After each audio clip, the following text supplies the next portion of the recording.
भारतीय राज्य व्यवस्था का 9वां वीडियो है ये, और ये बड़ा ज़बरदस्त होने वाला है क्योंकि यहाँ पे मैं आपको 3 चीज़ें एकदम रटा डालूंगा। पहला कि जब भारत आज़ाद हुआ ना तो कैसे देसी रियासतें भारत में शामिल हुई। दूसरा, राज्य का भाषा के आधार पर पुनर्गठन कैसे किया गया और कौन कौन से आयोग उससे संबंधित है, क्योंकि ये यूपीपीसीएस का यूपीएससी के पेड क्वेश्चन है और आपको मैं पढ़ा रहा हूँ कुछ खास एग्जामों के लिए, जैसे यूपीपीसीएस, यूपीपीएससी का आरओ बीईओ का एग्ज़ाम या कोई भी देश में होने वाला एग्ज़ाम हो, चाहे बिहार हो, राजस्थान हो। आपसे मेरी ये गारंटी है और आप इसको याद रखिएगा, ये 3 काम आपको करने हैं। मैं ऐसा इसलिए कह रहा हूँ क्योंकि मैंने यूपीपीसीएस 2023 के लिए एक वीडियो बनाया था कि कितने प्रश्न राज्य व्यवस्था से आए, तो एक पीडीएफ मैंने आपको दिखाया, वो पीडीएफ का ही मैं टॉपर्स कोड पे टेस्ट बना के डालता हूँ, उससे 17 प्रश्न पॉलिटी के आए। टोटल आते हैं 22-23, जिसमें से 17 प्रश्न सिर्फ एक से आए।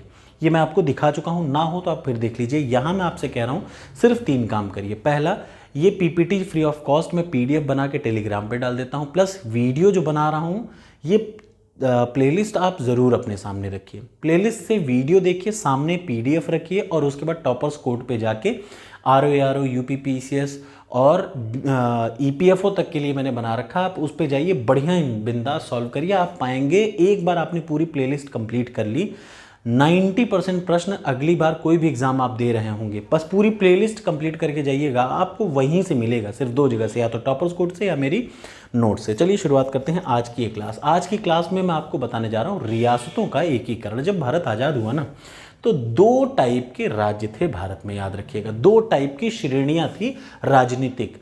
सबसे पहला वो प्रांत जिन पे अंग्रेजों का शासन था उनको बोला गया ब्रिटिश प्रांत। दूसरा वो जिन पे देशी राजाओं का शासन था उनको बोला गया देशी रियासतें।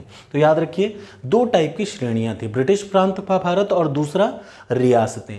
भारत का जो जियोग्राफिकल एरिया इस समय है उसके हिसाब से 552 देशी रियासतें भारत के अंतर्गत आती थी। तो 3 ऑप्शन दिया गया था सारी रियासतों को कि या तो आप भारत में शामिल हो जाइए या पाकिस्तान में शामिल हो जाइए या अपना अलग ही रहिए। तो जिनमें से भारत की जो जियोग्राफिकल लोकेशन है, भारत की जो ज़मीन है, उस पे लगभग उस समय 552 रियासतें आ रही थी, जिनमें से 549 ने कहा कि हम भारत के साथ हैं, हम भारत में जाएंगे। लेकिन 3 रियासतें थी जो कि हैदराबाद, जूनागढ़, कश्मीर, ये तीनों ने कह दिया कि हमें किसी में नहीं जाना, हमें एक इंडिपेंडेंट राष्ट्र बनना है।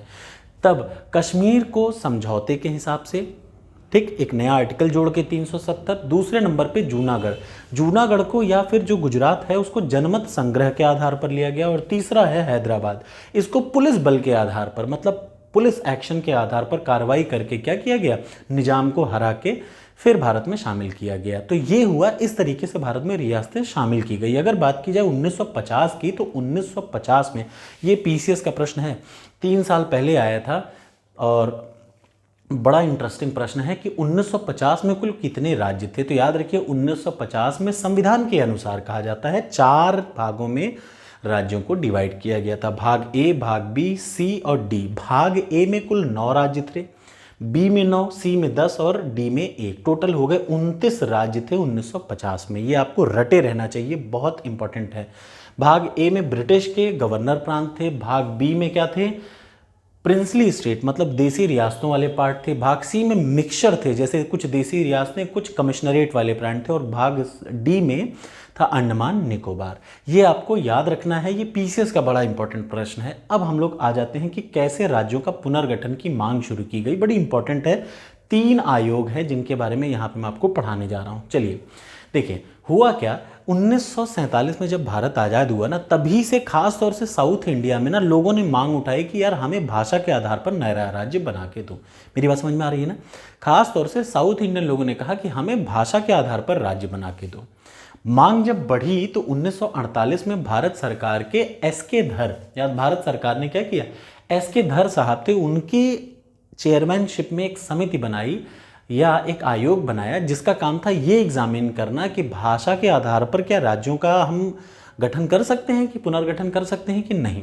तो इस आयोग ने अपनी रिपोर्ट सौंपी दिसंबर 1948 में, और इस रिपोर्ट में इन्होंने साफ साफ कहा कि भाषा के आधार पर कभी भी राज्यों का पुनर्गठन नहीं करना चाहिए, हमें करना चाहिए एडमिनिस्ट्रेशन के आधार पर, on the basis of administration, ना कि भाषा के आधार पर। मतलब इन्होंने कहा यार भाषा के आधार पर राज्य मत बनाओ, गलत बात है। ठीक, किसने कहा? एस.के. धर साहब की रिपोर्ट ने कहा। लेकिन मांग लगातार जारी रही तो लोग शांत थोड़ा ना हो, लेकिन नहीं हमें चाहिए ही चाहिए, हमें चाहिए मतलब चाहिए। तो जब इससे परेशान हो गए तो पहली कमेटी एस.के. धर साहब की बनी, जिसने मना कर दिया कि नहीं, एडमिनिस्ट्रेशन के आधार पर होना चाहिए, भाषा के आधार पर नहीं। फिर दूसरी कमेटी बनाई गई, कौन सी?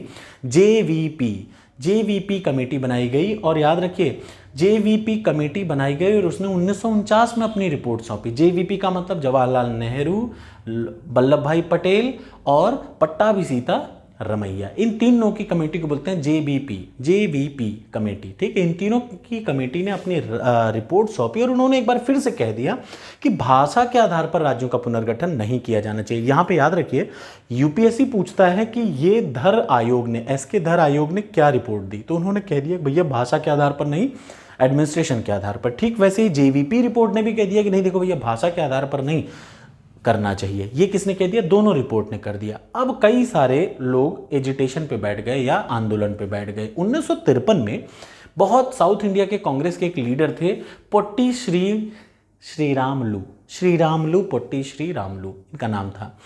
ये जो थे 56 दिन तक भूख हड़ताल पे बैठ गए कि भैया हमें चाहिए, मतलब हमें भाषा आधार पर राज्य चाहिए, दो नहीं तो हम मर जाएंगे। और किस्मत से इनकी डेथ हो गई। कब? 1953 में ही, याद रखिए। ये बैठ गए थे और इन्होंने एकदम मांग छेड़ रखी थी हमें मद्रास को, हमें भाषा के आधार पर चाहिए।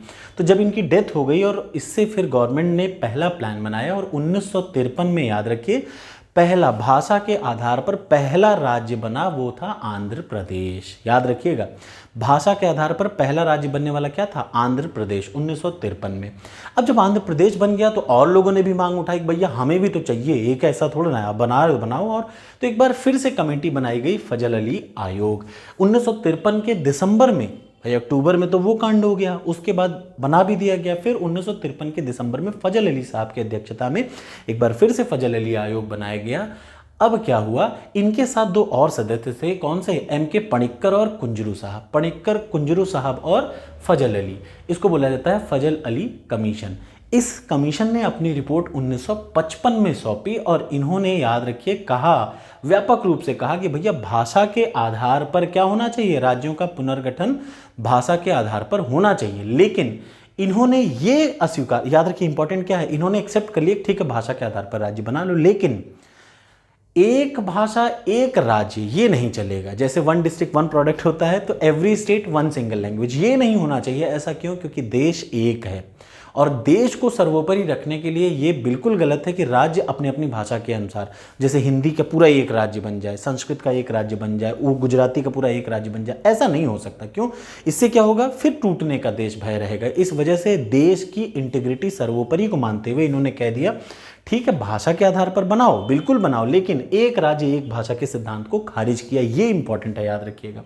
ठीक, उसके बाद ये जो आयोग के जो भी इन्होंने रिकमेंडेशन दी, उसको भारतीय सरकार ने कुछ मामूली चेंज करके अपना लिया, स्वीकार कर लिया।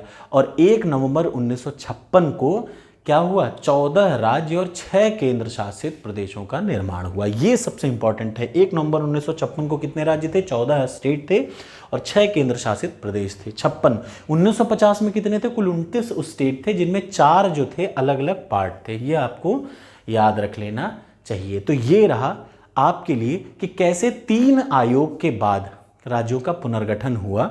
और याद रखिए, इसके बाद मैं आपको एक शॉर्ट ट्रिक बताऊंगा अगली वीडियो में, जिससे आप एक बार में रट लेंगे कि कौन से राज्य का बनावट कैसे हुआ। वो बड़ा ज़रूरी है, एग्जाम में ज़रूर आता है। Thank you so much.